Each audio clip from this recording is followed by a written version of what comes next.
Brothers and sisters, welcome to the Christian Fishers of Men podcast. This is your host, Alan, and we are on episode 45. It's been a long time. I lost my software. I switched up. I'm with the same company that I do for work, but I haven't been a graphic designer for the past little while. I've actually switched over to development. I'm doing coding and stuff like that, so officially in application development. But because of that, my company was paying for all of my Adobe Suite software. They were paying for everything. I had the whole suite. It was amazing.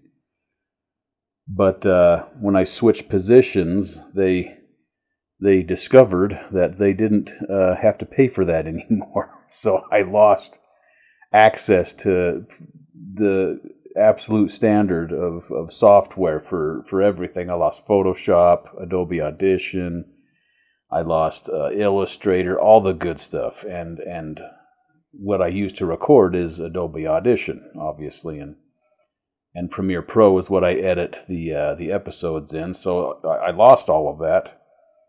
And I haven't had access to it, but as luck would have it, I found an old Adobe software suite from, probably 2013, something like that I had lying around, and it was still good to go. It was funny because I got it all installed, and it's working on the latest Windows and everything. Works great. And it shows me that Adobe hasn't really innovated a whole lot in the past, almost 20 years. So kind of crazy, but I'm using the older software and it works great. And I'm right at home. There's a few little quirky things here and there, but for the most part, I'd say I'm 95% battle effective, maybe 90% battle effective. So I've got this stuff ripping and roaring again so I can start producing content again. So like I said, it's been a little while. And today was a rough day. Obviously, as I'm sure that you're all aware, we lost Charlie Kirk today. Charlie, above all else, above all of the things, was a true disciple of Jesus Christ. He was not the type of guy that would jump up there and, like all of the televangelists and stuff like that get up there and are looking for handouts and for money and stuff like that, and turn it on when they're in front of a crowd.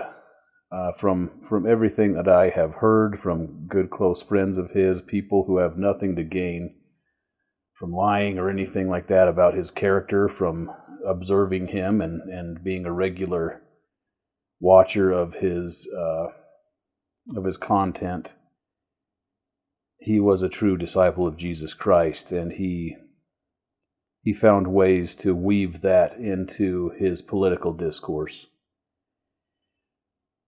And it was hard to receive the news about his passing. I actually happened to see the footage of Charlie as he was speaking, and as a rifle, what looked to be like a rifle round to me, pierced his throat.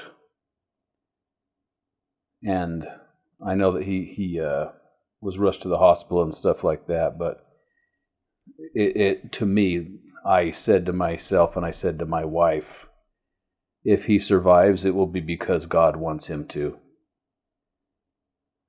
Nobody's going to survive that. That was a fatal shot. I could tell from the get-go that was a fatal shot.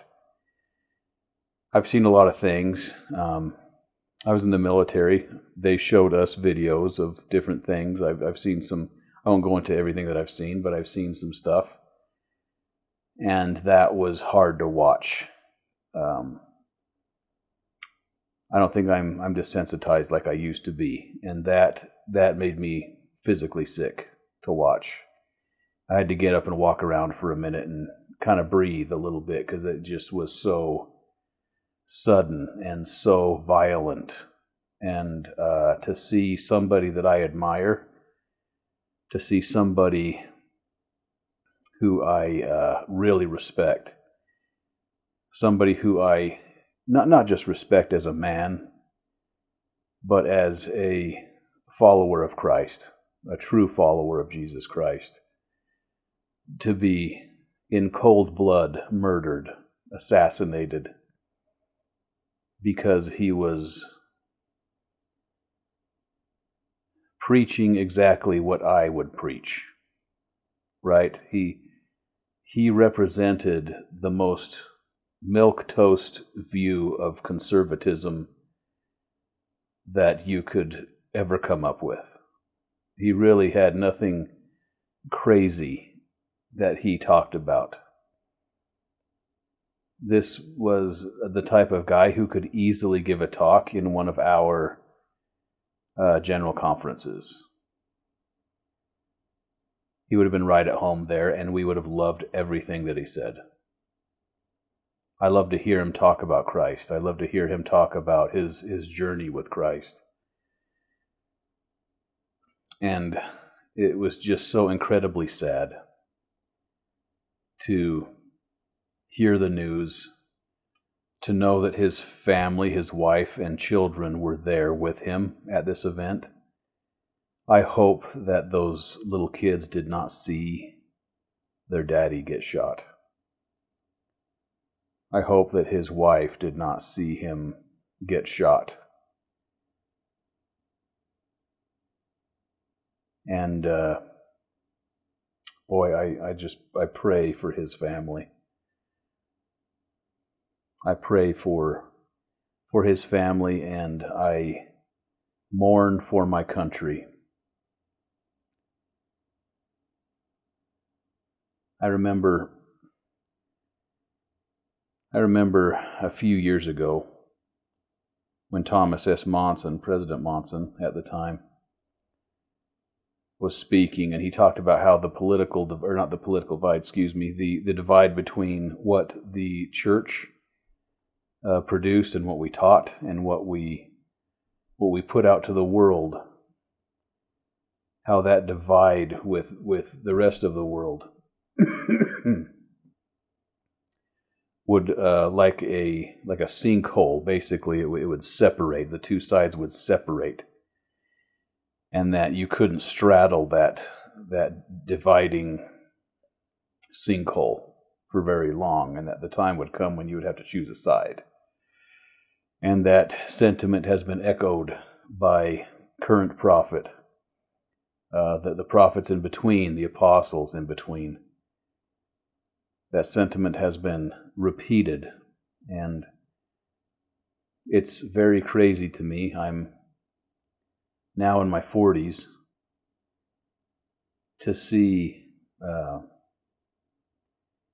since 9/11, 2001, right, to see what happened with the Twin Towers and whatever you think happened with that. I'm not going to get into that, but regardless, we as a nation came together for a short time. And to go from that, 2001, to where we are right now, in 2025, is depressing to think about. We have really capitulated to mental illness, and we have allowed political rhetoric to come to such a point, especially on the far left. And this isn't meant to be a political show or anything like that, but I'm going to call balls and strikes as I see them. And having people on the left, on the very far left, speak and talk about people and their opinions, having differing ones from them, speaking about how they are Nazis, about how they are dangerous, about how they are a threat to democracy. When you do these things, when you say these things, it creates a urgency where you create a Valkyrie situation. I don't know if you guys have seen the movie Valkyrie, but I highly recommend it. Going back to Hitler and attempts to take him down, we all agree that he was a bad guy. We all agree that he was a wicked, evil man.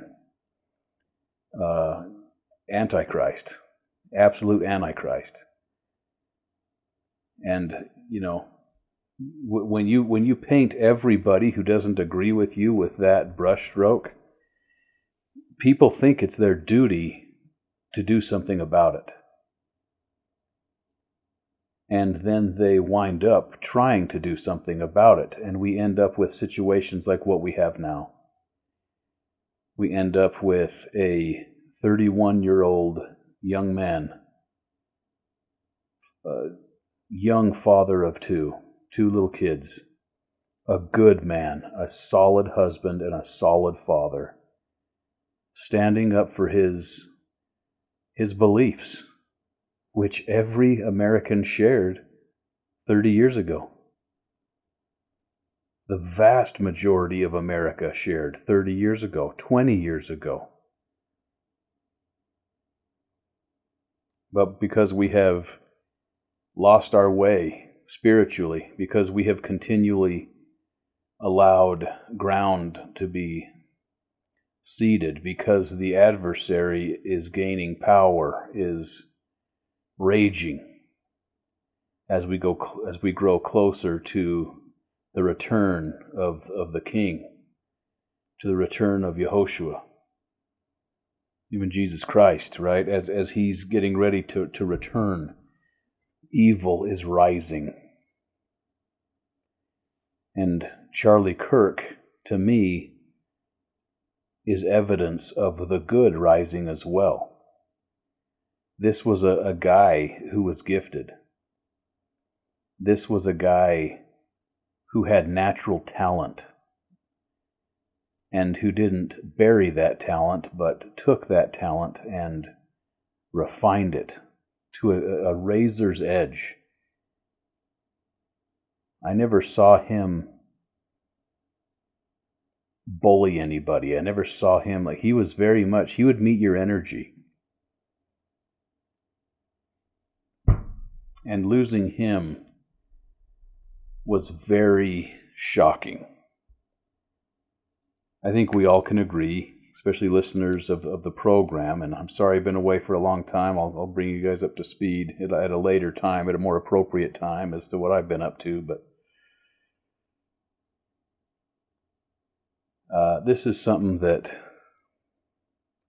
I definitely need to get back to. I need to make the podcast a priority, because this was eye-opening to me, where I said, you know what? I need to make sure that I'm doing my part. I need to make sure that I'm raising my voice in support of Christ. That as a son of Ephraim, I'm doing my part to gather Israel before it's too late. There is a spiritual war that's happening right now. I recently did a little study comparing First Nephi, going through, I think starting at chapter 8, going through a lot of the visions that Lehi had, of what Nephi had, talking about the tree of life, the great and spacious building,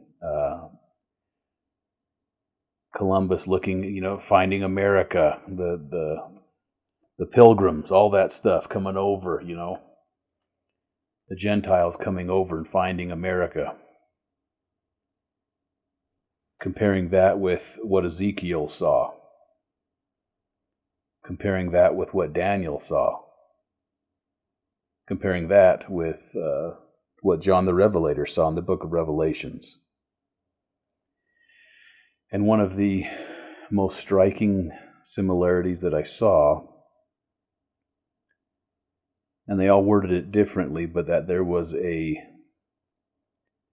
darkness, there was a incredible opposition and a time of turmoil. A time when the saints would be persecuted.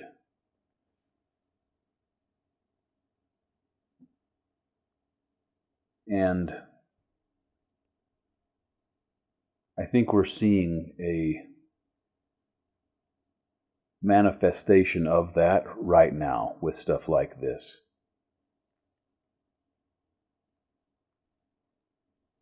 It is never, ever okay to try to take somebody out because they disagree with you. The whole point, and I immediately thought of Alma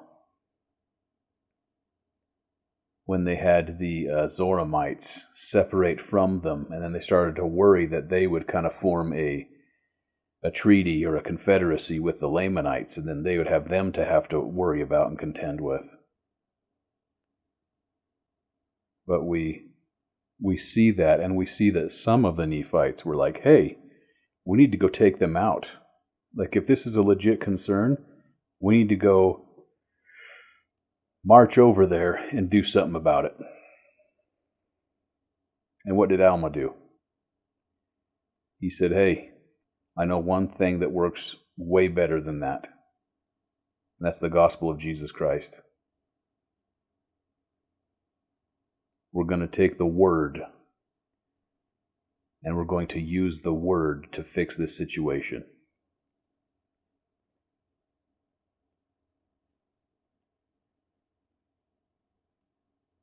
And it was through faith, it was through the Spirit, it was through finding those who were prepared of the Lord to hear the message. They literally turned hearts around. They turned people from Babylon and from extraordinarily dangerous beliefs to belief in Christ.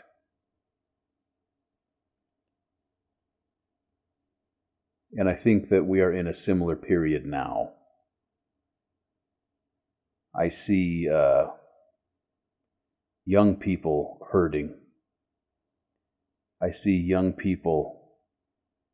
men who are lonely. I see young women who are lonely.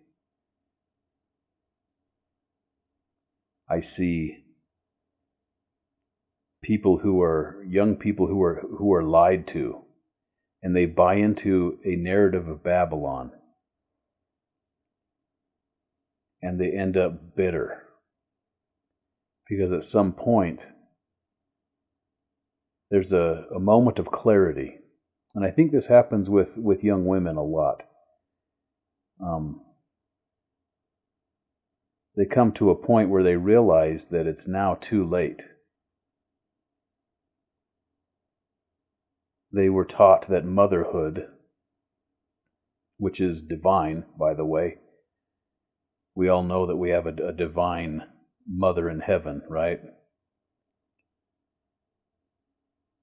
We're taught that is something to be looked down upon. My daughter, that is her one of her greatest aspirations. She actually voiced that once, recently, at her work, where they said, what do you want to do with your life? Basically, she says, I want to be a mom. I'm going to go on a mission. She actually has her mission call, going to Canada. She's going to bring the gospel to the socialists. But she said, yeah, I want to be a mom. And the response from that manager was, well, that's disappointing. And then he moved right on to the next person. Hey, what do you want to do? How insulting is that? How insulting is that? Want to be a mother. And then these young girls that are taught that they need to seek out a career over all else, they hit a certain age and then it's too late. The biological clock has run out, and now there's no options. It's too late.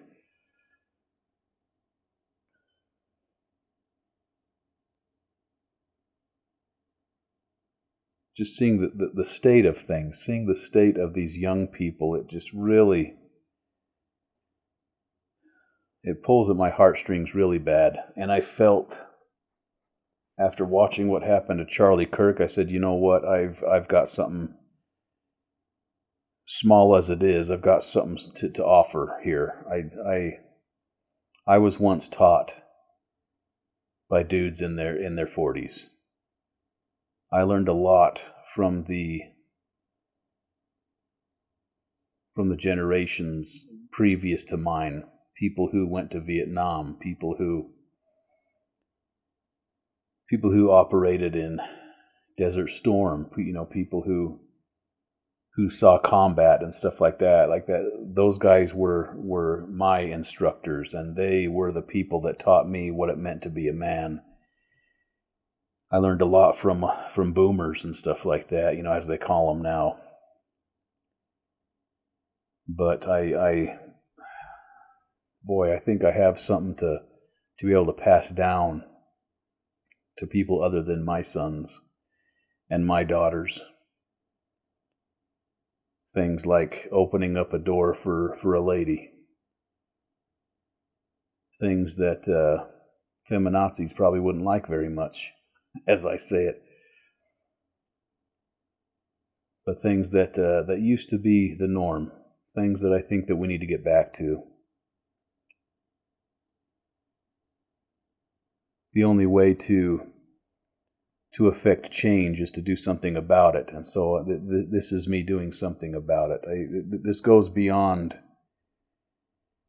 I think, the original intent of this channel, which was to bring a lot of the people who had fallen away, who were members of the faith, specifically the Church of Jesus Christ Latter-day Saints. That was kind of my focus. I wanted to get those people to really think about what they were doing, about what they were giving up. But now I think it goes kind of beyond that, and I'm gonna start putting out content with that in mind. I think that we need to get people back to Christ generally. I think that it's one of those things where we need to kind of unite with our Catholic brothers and sisters, with our Pentecostal brothers and sisters, and we need to stop infighting. That needs to be a thing of the past. We need to link arms, and we need to get over some things.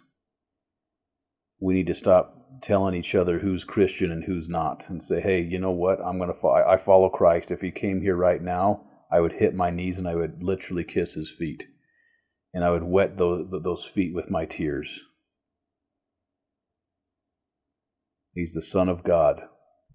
We all agree upon that. We all worship him, of course. Theological differences aside, there is one Christ, and we need to get everybody back on that wagon.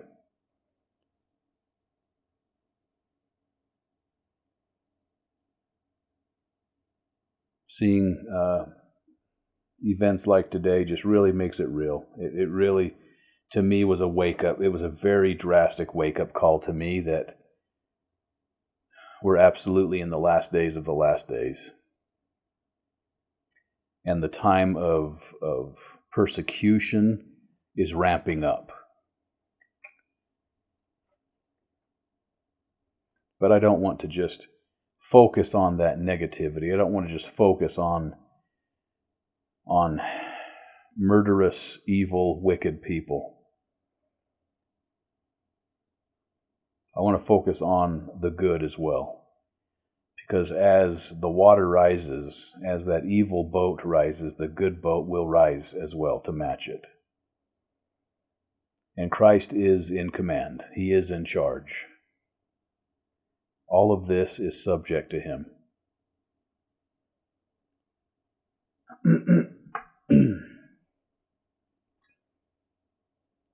I did a lot of thinking. Listened to a lot of talking about what happened to Charlie Kirk, and did a lot of thinking as I was doing my treadmill run. I did a lift tonight, and and did a run on my treadmill in the garage, and just kind of started working things out. And I just said, you know what, I got to continue with this. And I think I'm going to have my wife come on as well periodically, because I think that there's a lot that we as people of our age can pass on to the younger generations. Not saying that we're ultra wise and ultra smart, but we've lived a little bit. We've experienced some things, especially my wife. You know, I think that she has a lot that she can offer the world.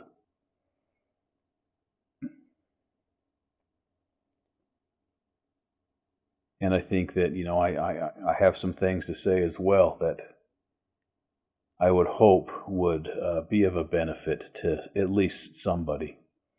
And if it's a benefit to one person, then this really is all worth it. But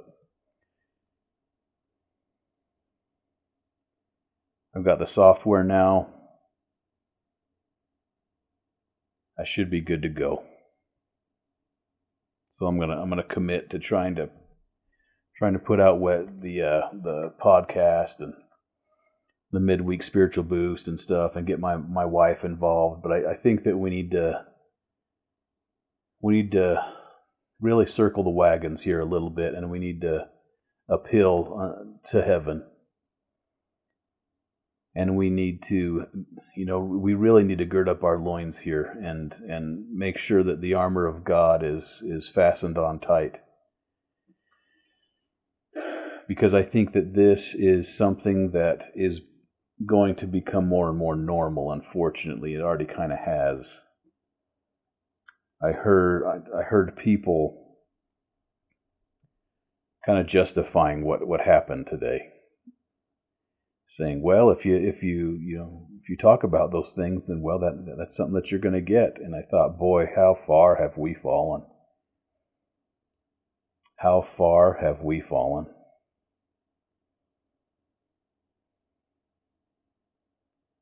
It scares me.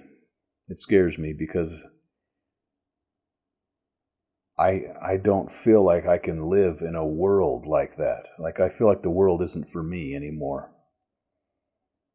I'm thinking, where are all of my hardcore conservative people that used to be everywhere? Like, what happened?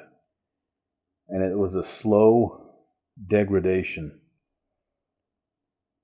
You can listen to Cleon Skousen talk about it from back in the day, you know. It was just a slow, gradual decay that got us to where we are right now.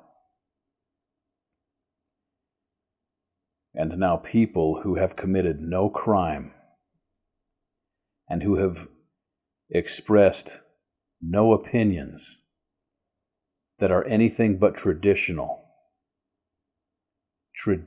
American values: life, liberty, and the pursuit of happiness, man, woman, children, the nuclear family.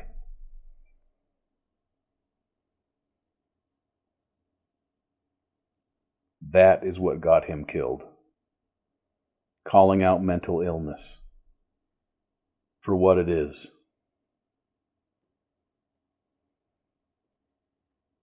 The times of what the Bible would call calling good evil and evil good are here, brothers and sisters.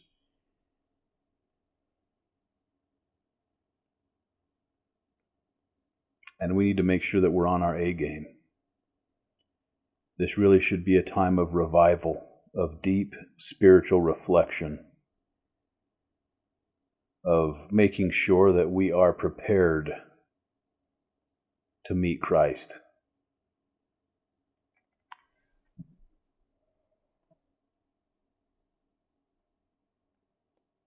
I had a thought as I've been jogging and working out and stuff. I do a lot of mental, working things out mentally as I do my lifts and as I do my jogs and stuff, and very therapeutic for me. But I thought, man, there's so much that I don't want to give up. I don't smoke. I don't drink. I obey the 10 Commandments. You know what I'm saying? I don't have any issues like that. I do have a temple recommend. But there's still so much I don't want to give up.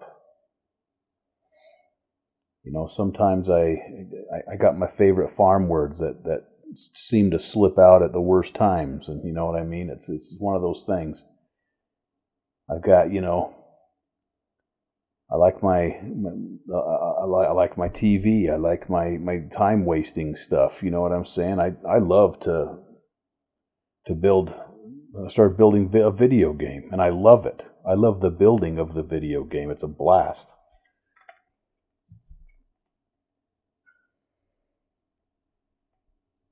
But I was thinking about that stuff, and I was like, gosh, what, you know? I was thinking about that, and I was thinking about this. About doing this podcast, because it's been on my mind just like an earworm, just sitting there burrowing into my brain all the time. I was like, I've got to get back to that. And I think, well, I don't have the time. It's like, yeah, but you got time to do this. It's like, well, yeah, but I like doing that a lot, and it's fun for me, and it takes no effort, and I can just sit there and be entertained, and I don't have to do anything. You know what I'm saying? I'm having this inner dialogue here. But today really was a wake-up call. It was a wake-up call, and it tipped me over the edge where I said, I have got to do my part to raise my voice. I've got to make sure that I'm fulfilling the mission of Ephraim.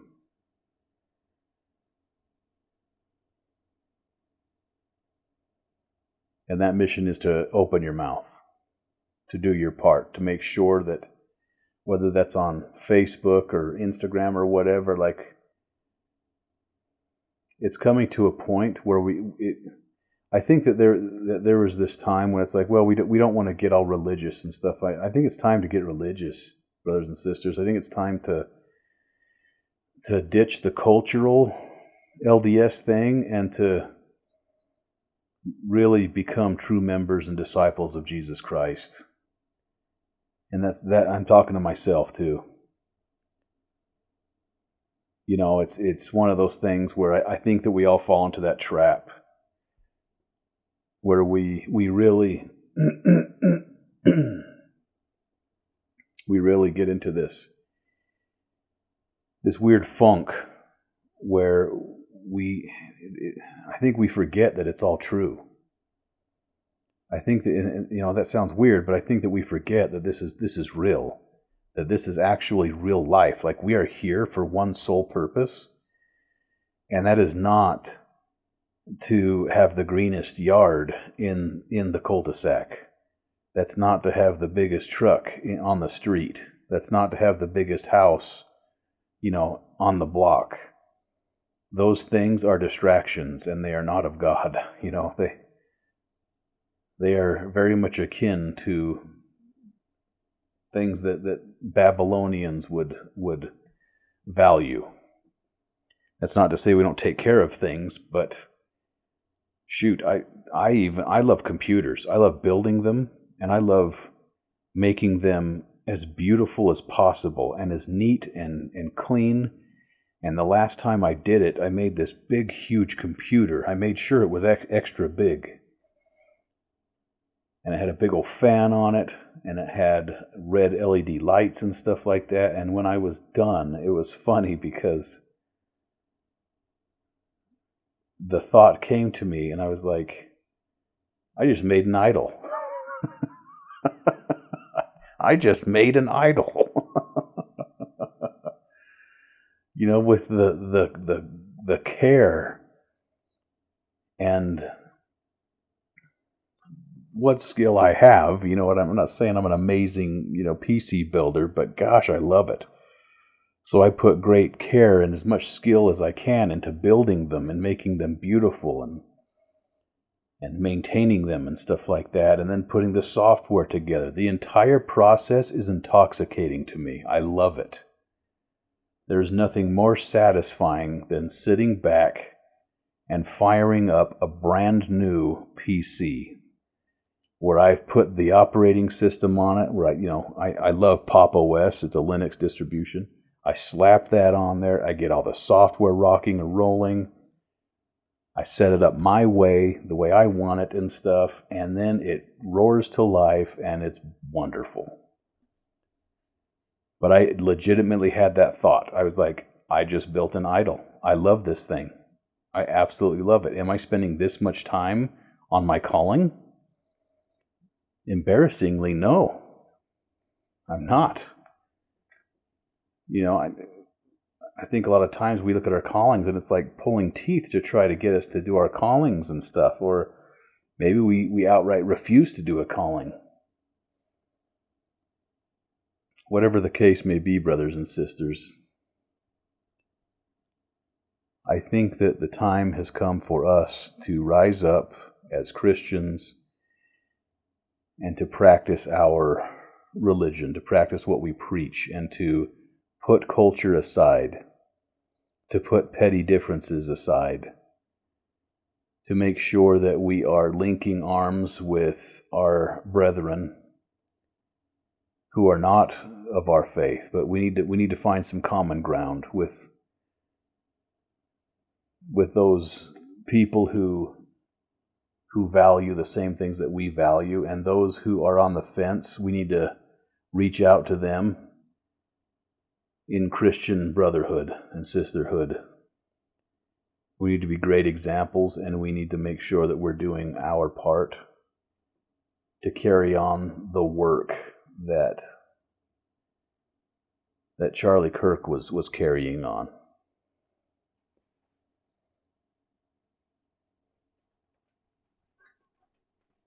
And like I say, this isn't meant to be political,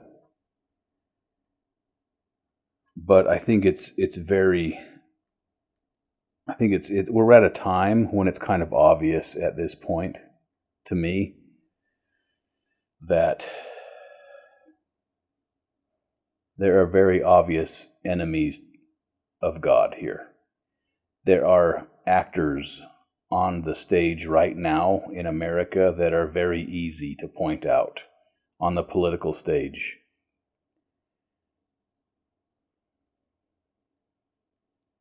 And I'm reminded of the original battle for the souls of men that started in the pre-existence. And I thought about this as I heard the news about Charlie Kirk dying, as I saw him actually take a bullet to the throat. It was like, it shook me up. It's going to stay with me for a while. Very, very difficult to see that. But I did have the thought. I said, to myself, I says, this is, the war in heaven continues today. When you see a group of people who do not want to hear any political discourse, or if you disagree with them, then you need to be harmed physically or killed physically. You need to be silenced. Communists think that way. Socialists think that way, which is just soft communism. That is Lucifer's plan. That was the plan that was presented in the pre-existence. Now you can agree with this or not. If you're not LDS, maybe you don't know this part of our theology. But whether you believe in this or not, the principle is 100% true and is 100% happening right now, regardless of whether you believe this happened in the pre-existence or not, whether or not you believe in a pre-existence. Lucifer was an angel, and he rebelled against God. And that what he wants is to force control. He wants to force, through terror and blood and horror, to force control, to force capitulation.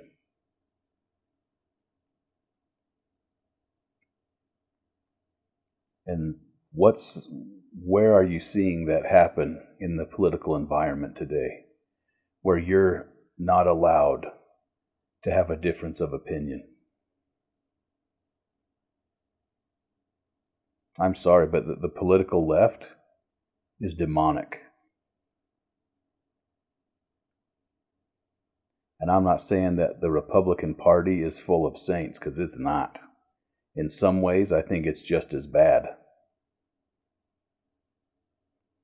I'm a conservative. I'm a Christian conservative. That's me. But what we're seeing here, we have people on the right that disagree with each other, and they can walk away from a debate and an argument and both be breathing. I've seen people on the left be driven to the right side because they disagree on one thing. They will agree on 90% of everything else, but they'll disagree on 10%, and they are in danger. Their lives are in danger. They either try to ruin them financially, or they try to kill them too. They threaten physical harm. What plan does that align with? Whose plan does that align with?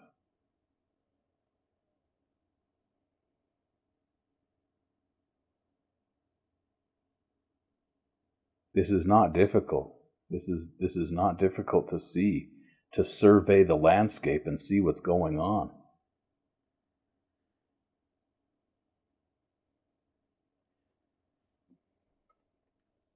I don't know.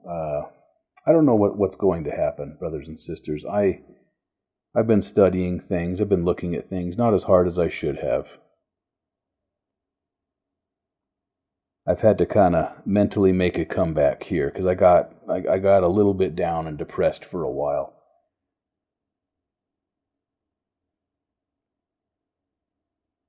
But it's one of those things that, and this isn't a pity party for Alan or anything like that, because I'm totally fine. I just had a little bit of a rough time because some things didn't work out for us with wanting to move out to the Midwest and stuff. Like it just didn't happen. It became impossible.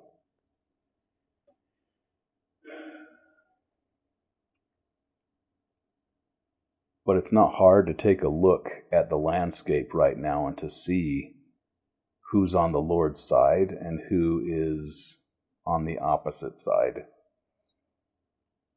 And I think that it is one of those things where, as President Nelson says, time is running out.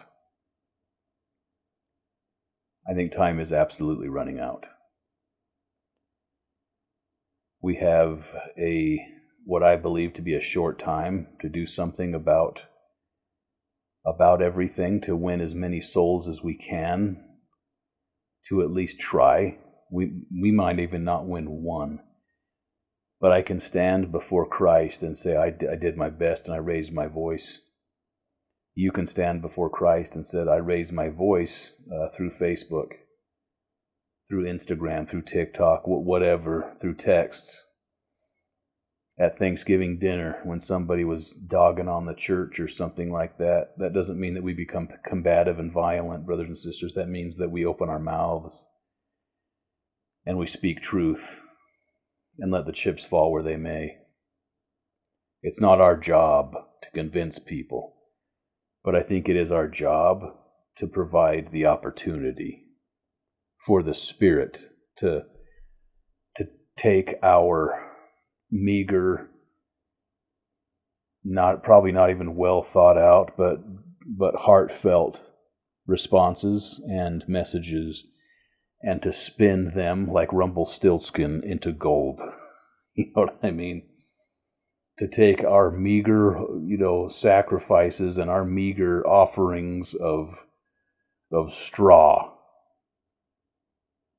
But it's the best straw that we can muster, and then the Spirit takes them and pulls a Rumpelstiltskin and spins it into gold somehow. It's a miracle, it's amazing, and it happens. That's why we send out 18-year-olds, because they have all sorts of straw. I know I was one of them once. That's all I had was straw.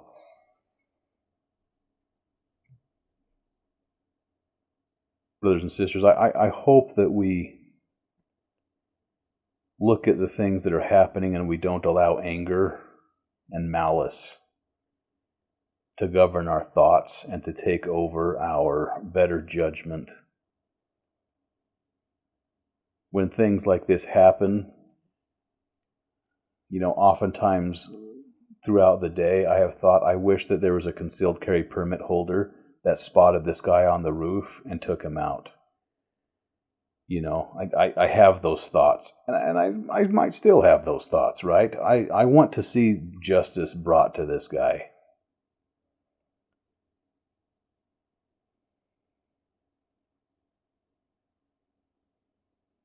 But regardless of that, brothers and sisters, I think that we, especially in times like this, we need to follow the covenant path of Christians, and we need to remember who it is that we have covenanted to follow.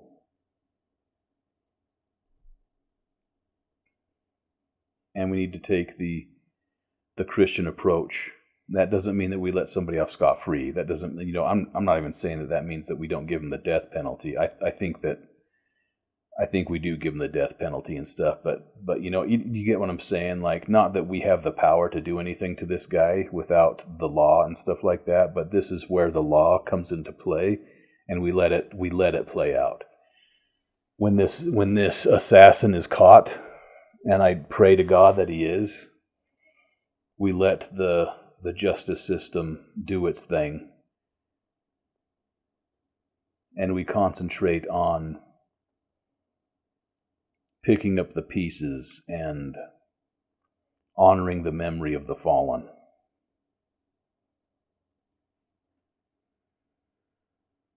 It's always sad to see a young life snuffed out. I have a buddy that was in the Marine Corps who died far too young, not to combat, but to mental health issues. I have friends in the military who did die to combat, who died too soon, who were hilarious and absolutely some of the funniest people in the world, some of the greatest hearts in the world. I have friends who weren't in the military, who took their own life because of mental illness and stuff like that. And there was a time in this country's not perfect, but there was a time when we recognized when something was broken. There was a time when we recognized when someone was broken and they needed help.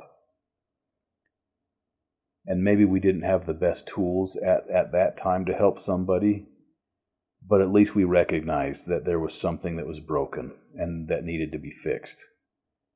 And we've lost that. We've gone the other way. We now are trying to allow people like that into our society, and we're trying to normalize behavior like that, and it is rotting our country to the core. People need to be helped. People need to be identified.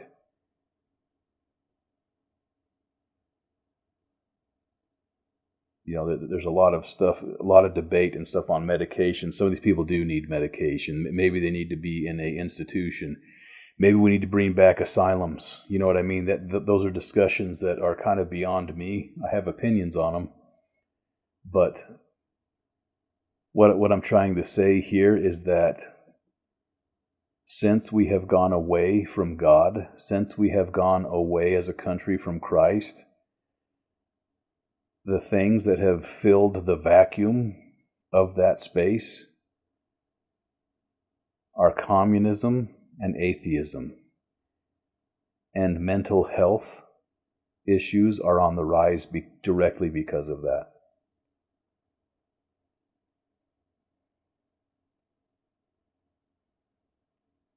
and nobody wants to call that out. It seems like on the left side of the aisle. Again, I'm not trying to be political, but I am going to call balls and strikes as I see them. And that's just something that unfortunately is a cold, hard fact. People need some help. This country needs some help, and I think that getting back to Christ, I think that having mom and dad in the home, having that be a regular part of our culture, having people show up to church, having people own their problems, and having people be honest with themselves about their mental health and seeking help and stuff like that. Can you imagine what this country would be like if we had that kind of a drastic switch? Where we got people in every community saying, hey, we need to have a mom and dad. We need to make it cool to stick around with your spouse and to not cheat on them. And to love them, to absolutely fall in dead love with your spouse. And have appropriate relations.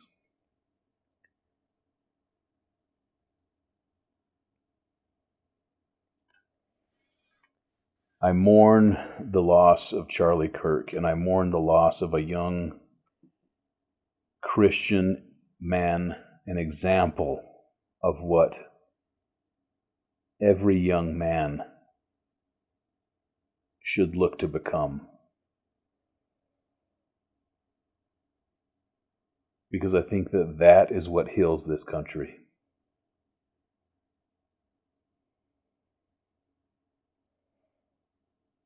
Having it be cool to be a church-going person who loves Jesus, who loves their wife or loves their husband,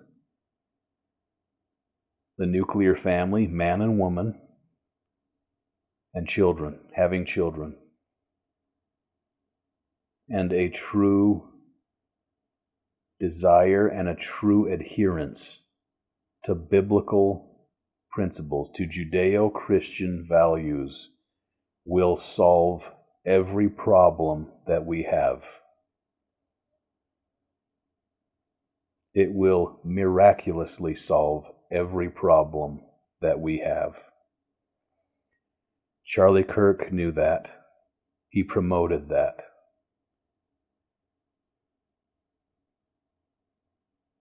That classic belief got him killed. Him sharing that classic belief got him killed.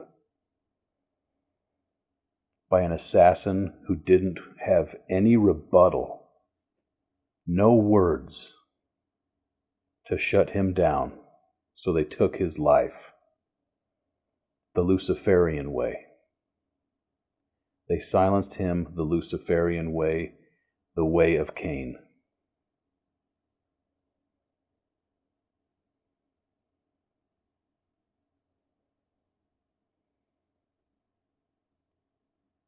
Brothers and sisters,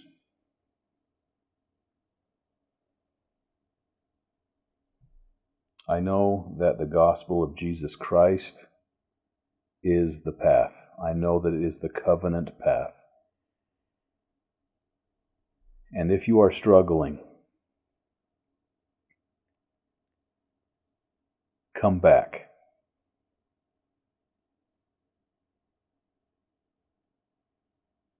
The intoxicating elixir of Babylon seems very attractive at first glance, but when you partake of it, when you swallow it down, you will never be satisfied, and you will constantly seek more.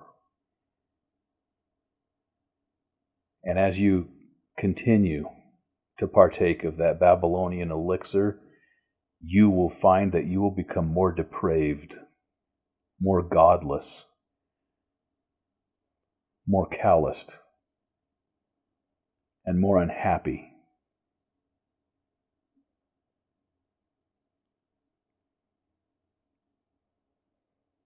And this will cause you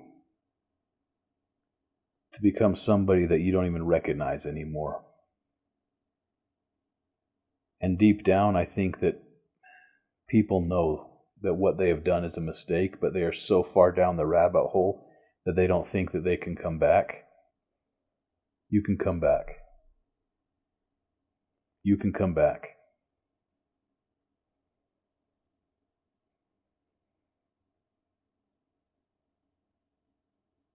As I have said, brothers and sisters, I know the gospel of Jesus Christ is the true path.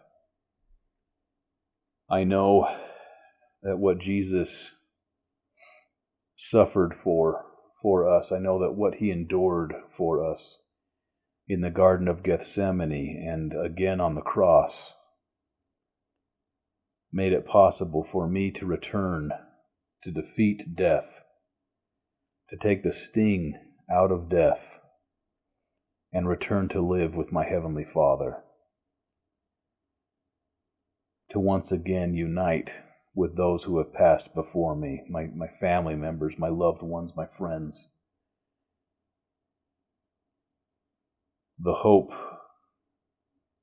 of Christ is strong and it is healing, and the atonement of Christ is a miracle.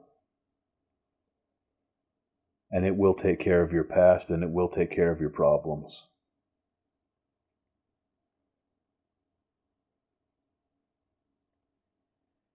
Forgive me for my absence.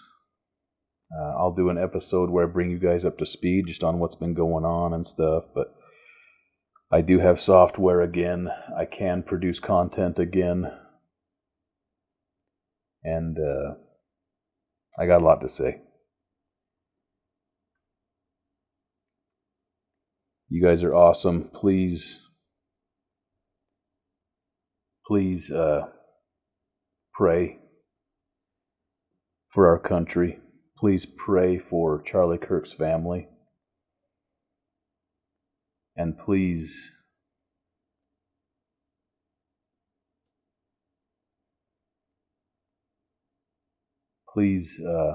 rededicate yourself to Christ and open your mouth,